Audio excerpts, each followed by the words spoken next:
Merci Madame la Présidente, Mesdames et Messieurs. C'est avec grand plaisir que nous prenons part aux travaux de cette importante conférence et un privilège de porter la voix du Royaume du Maroc lors de cette session de notre Union, consacrée à un enjeu qui nous unit toutes, le décryptage des obstacles à la parité et plus précisément le poids des stéréotypes et des normes sociales.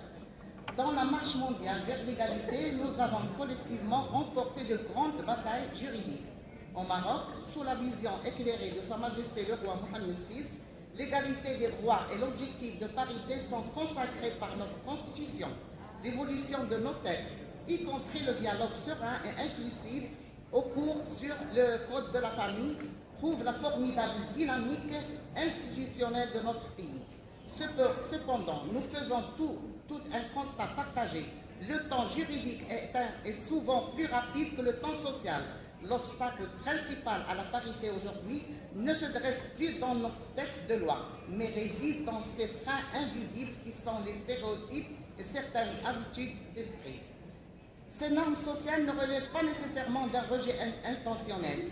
Elles sont le fruit des représentations qui associent naturellement la femme au cœur du foyer en tant que pilier affectif et éducatif. Dans une société marocaine profondément attachée à ses valeurs de solidarité et de cohésion familiale, le défi n'est pas de rompre avec cet héritage, mais l'élargir. Le stéréotype devient un obstacle lorsqu'il installe l'idée que l'engagement public et politique serait incompatible avec ses responsabilités ou qu'il exigeait des attributs exclusivement masculins. Cette perception impose aux femmes une pression silencieuse et une exigence de perfection qui freine bien des vocations. À cela s'ajoute une déclinaison contemporaine de ces normes négatives. L'espace numérique, les réseaux sociaux agissent parfois comme une caisse de résonance pour les stéréotypes décourageants visant spécifiquement les femmes engagées en politique. Mesdames et messieurs, notre mission est de transformer ces normes par la pédagogie de l'exemple. Pour déconstruire un stéréotype, il ne faut pas blâmer la société, il faut l'inspirer. De ce fait, il est pertinent de concentrer les efforts sur deux leviers d'action.